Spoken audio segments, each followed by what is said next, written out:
ஆண்டவராகிய இயேசு கிறிஸ்துவின் ஈடு இணையற்ற திருநாமத்திலே என் அன்பின் வாழ்த்துக்கள். இந்த நாளிலே உங்களை சந்திக்கிறதை நான் மிக்க மகிழ்ச்சி அடைகிறேன். இந்த நாள் தியானத்திற்கான வசனம் சங்கீதம் 94வது சங்கீதம் 18வது வசனம். என் கால் சறுக்குவதை சொல்லும் பொழுது கர்த்தாவே இப்படி கிருபை என்னை தாங்கிச்சு. எனக்கு அருமையான தேவ பிள்ளைகளே, நாம் நடந்து செல்லும் பொழுது கூட நம் எவ்வளவு உறுதியாய் திடகாத்திரமாய் இருந்தாலும் கூட நம்முடைய கால்கள் சறுக்கிறது உண்டு. நம்மை அறியாமல் சறுக்கும், நாம் அறியாமல் சறுக்கி காணப்படுகிற சூழ்நிலைகள் உண்டு. சில நேரங்களிலே நாம் சில திட்டமிடுவோம், சில காரியங்கள் திட்டமிட்டு செய்வோம், ஆனால் அது தலைகீழாய் நடக்கும். ஒரு பிசினஸை ஆரம்பிப்போம், அந்த பிசினஸ் சறுக்கி வருகிற சூழ்நிலையாய் இருக்கும்.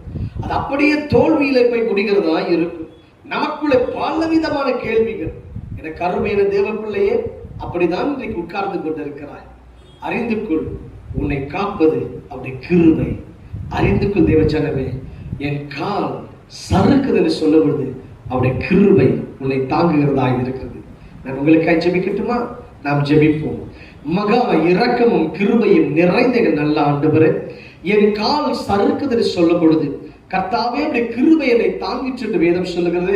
அப்படியா இந்த நாள் மட்டும் ஒவ்வொரு பிள்ளைகளை தாங்கிக் கொண்டு வருகிறேன் சுவாமி.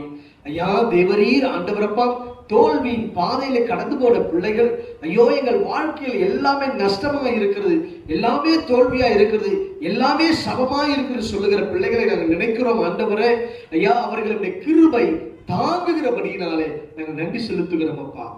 வியாதியோடு பலவீனத்தோடு யார் இந்த நிகழ்ச்சியை பார்த்து கொண்டிருந்தாலும் தேவனுடைய வல்லமை இறங்கி வருவதாக, இயேசுவின் நாமத்தினாலே சுகம் நடைபெறுவதாக நான் ஜெபிக்கிறேன்.